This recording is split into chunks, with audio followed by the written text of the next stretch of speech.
2209, 2209, 11th Street Southeast. Get out.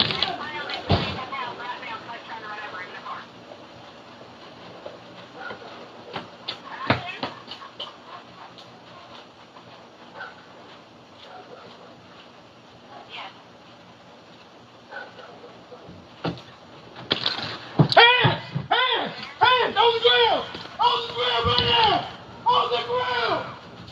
Get on the ground right now! Get on the ground right now!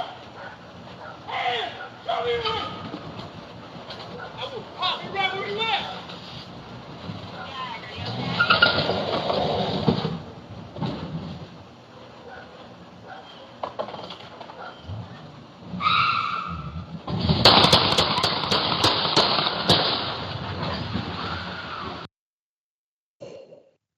Did y'all see that?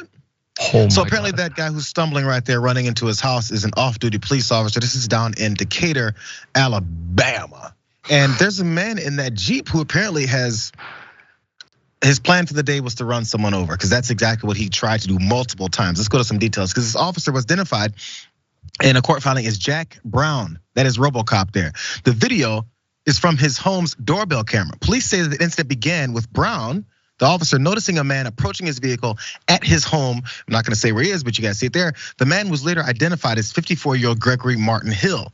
According to the police, Hill sped away as Brown approached, hitting a car and a mailbox. Then Hill made his first attempt to run over Brown before hitting a tree. That's when you saw the Jeep run into the tree, and that's when the video started, okay?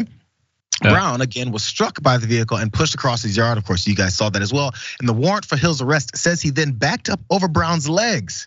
Despite being hit, Brown, along with the person who witnessed this entire incident, were able to subdue him. Other officers arrived on the scene and were able to place Hill under arrest. Police say that Brown was taken to Huntsville Hospital on the night of the incident and was released later that night. I wanna recap, Rick. This guy saw a car coming at his house or at him or his mailbox, something.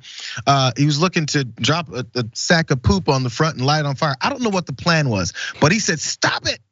And instead he tried to run him over. Then we saw the video start.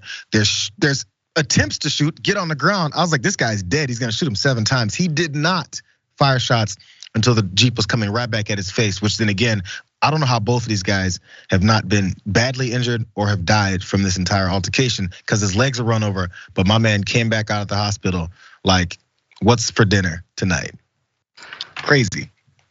I'm like, so first off, Ring cameras or just like home security systems. Mm-hmm.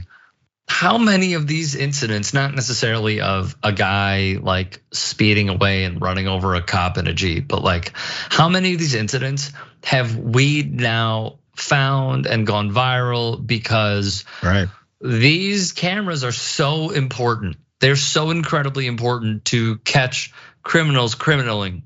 Now, I'm gonna go back to something that I said previously.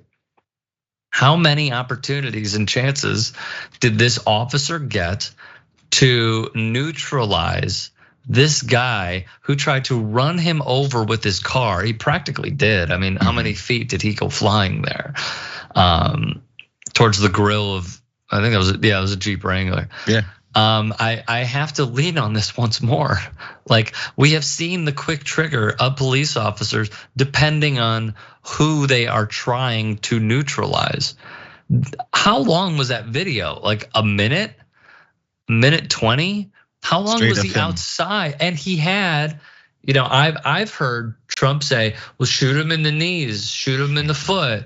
So, okay, well, you had your opportunity right there. And again, I'm not advocating for violence. I'm saying if you don't see the double standard in this country when it comes to police and who they are accosting, offending, abusing the rights of, a lot of times when the person on the other end is not of the pale skin and isn't doing any criminaling, I don't know what to tell you. This is like example number 20 million on top of a laundry list of examples. Can I give you the one thing before we move on to this last story about that? Because it's a mindset. I've said this before too. Police officers are just citizens. They are of our society, and then their job is to then put a gun around their waist and then make determinations of who's in the right and wrong here, and it's supposed to be based off of training. They still are subjected to the same amount of brainwashing and biases that are put amongst us from social, from television, movies, throughout our entire history. And in fact, their friends and family who talk about who's dangerous and who's not. And this isn't like a political one side or the other thing, but just in general, we have perceptions of who's more dangerous in society than others. So when they go out there and do their job and it's determining whether or not who's the bad guy and who's the good guy, it's still ingrained in them. And this guy wasn't even on duty, but it's that guy's not as intimidating because he has more of a connection and understanding that he's not that bad of a guy. I don't see those people doing so many bad things, but he perceives other people's always doing bad things. So when you see those people, they're more dangerous. They're coming to kill me. That's what I've been told my whole life, and they don't even realize it anymore. So your policing is based off of your experiences and your biases within society. It's just the way it is. And it's not void of the minorities that a lot of times the targets of it as well. So when people say, oh, that officer was Latino, oh, that officer was black, they're still subjected to the same brainwashing. You think black folks don't worry about black folks because we've been told black folks are dangerous our whole lives?